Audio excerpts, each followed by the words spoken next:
truth. Black people are fucking obsessed with race. You ever notice that? Of course you have. It's impossible not to notice that. I was at this big marketplace one time, and there was this black guy just yelling at this poor little Asian girl behind the counter, and he was playing the race card hardcore. He was doing the, why can't you treat me the same as these other people? That's all I ask. All because she was too slow getting him his fucking pork chops. Yeah. She dragged ass on those pork chops. I mean, not literally. That'd have been sexy? Because, you know, it was because he's a brother, though, you know? She's not just slow at her job. It's because he's black that she's being slow. If he was white, ooh, he'd be getting them pork chops so damn fast, you know? I'm like, geez, fucker, this is the meat counter, not Roots. This isn't the time for this, I just want to be treated like everybody else speech. You're buying meat, you're not a fucking civil rights icon. No one's gonna pass by the scene and be like, holy shit, it's the next Rosa Parks, everybody, quick! Someone put this man on a fucking stamp. Can we have a national holiday for this man? Can we close down the post office and the bank for a day to remember this man's struggle against the tyranny of the pork chops being put in the bag too slow? I'm done with black people whining about racism at every turn, especially these sniveling little twats who are enrolled at Ivy League schools who are still talking about their struggle, uhuru, and their oppression, and how we as a culture just need to put an end to the very concept of whiteness. I mean, excuse me, you go to an Ivy League school, you don't get to whine about fucking oppression anymore. Like, not even... I think there's a kind of a perception out there about what white privilege means. So before we answer TJ, let's have a discussion about, very briefly, how privilege can be examined apples to apples. So there's kind of this argument about we're in a meritocracy, this is a capitalist country, blah, blah, blah. The only color that matters is green.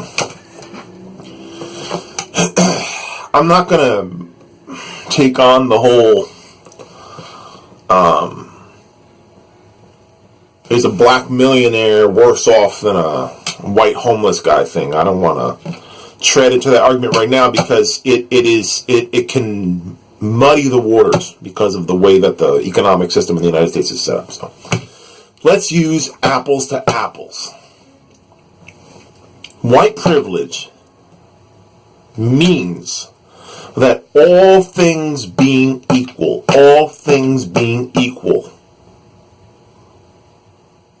two homeless guys, one black, one white,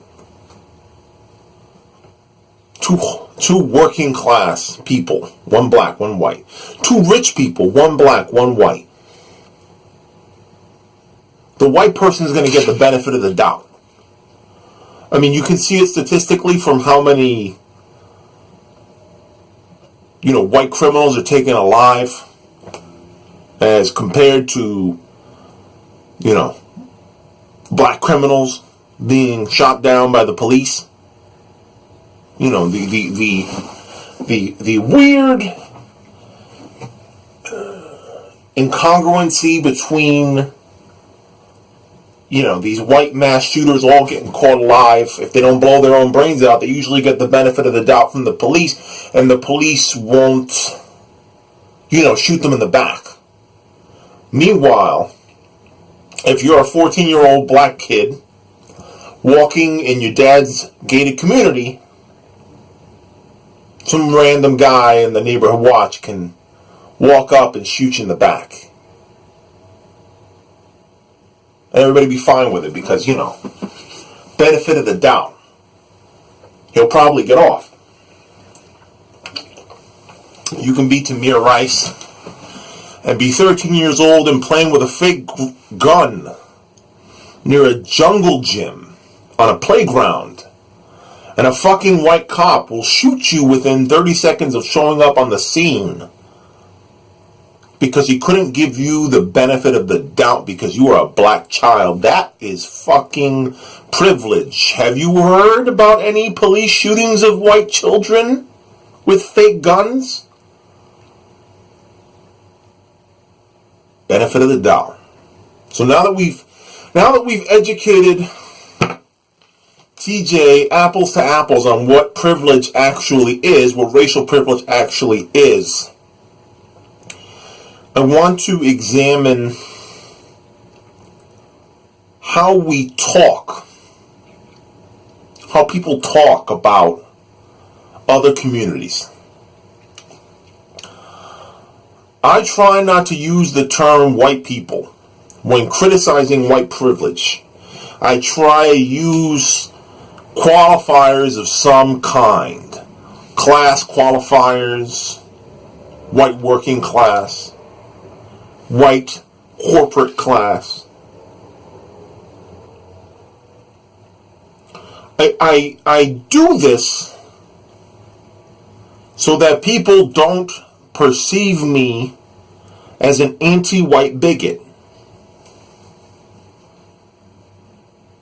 My mom is white. I don't particularly have a bone to pick with white people as an undefined group. And yet TJ starts his video with,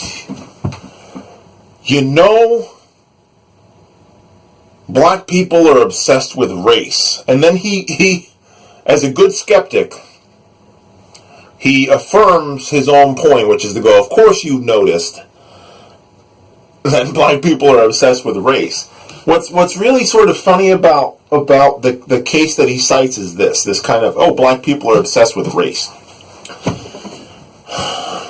If everywhere you went, your race was the first thing anybody saw about you, it was the first thing anybody identified you as, you would be a lot more sensitive to race if it affected how people treated you every single day for little banal bullshit. I've grown up in majority black communities my whole life. I live in one right now.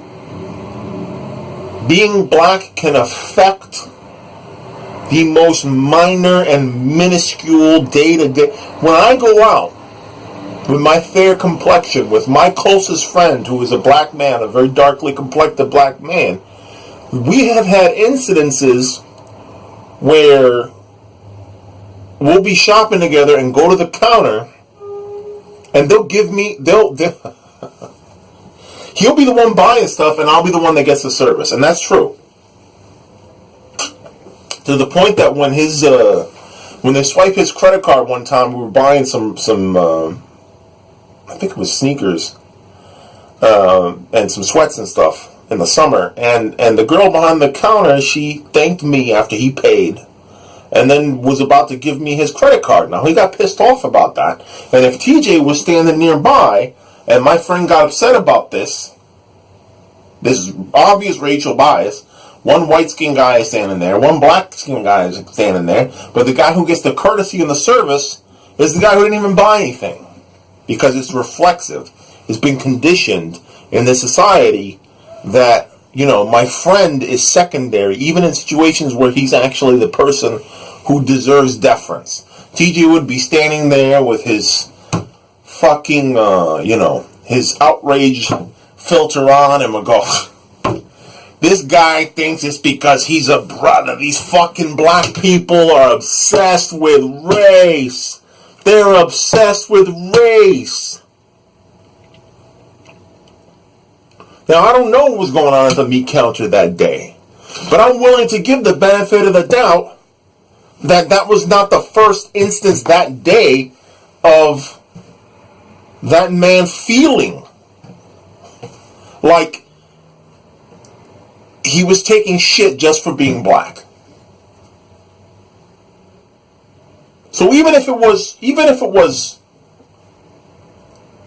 reactionary, even if it was paranoia, I'm willing to make dispensation for that man that throughout the course of his life, he's had to eat a lot of shit just for being black.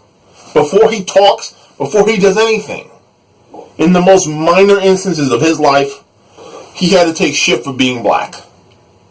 Does that excuse him being, rude to the woman behind the counter? Look, I don't know if the lady behind the counter is being rude to him, and I don't know, TJ comes in with this obvious, the poor Asian lady. He sees one color, he sees the other color.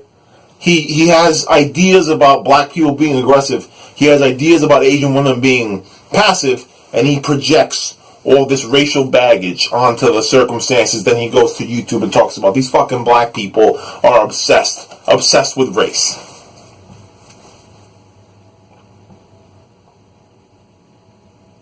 You don't have a choice.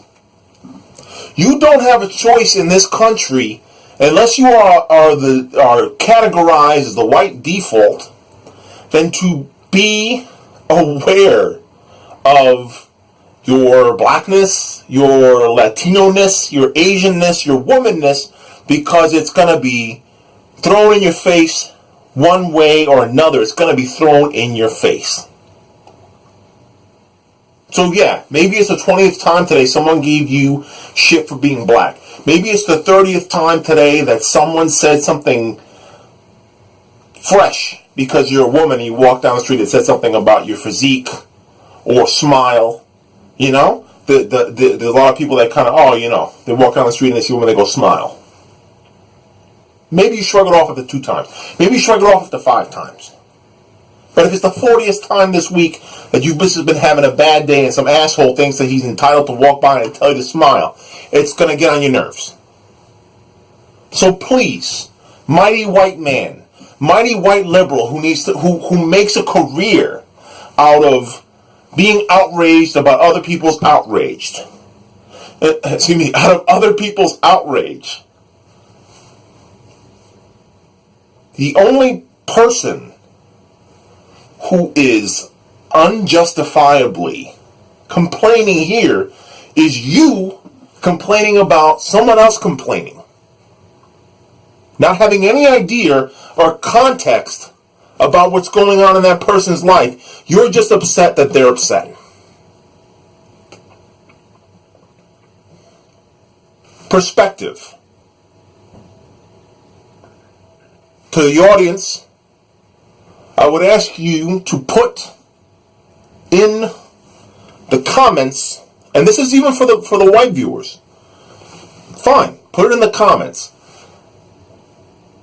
A time in your life where you felt like your race, your ethnicity, your accent, where you were from, that people made an unfair judgment about your level of intellect, your capacity to get a job done, anything.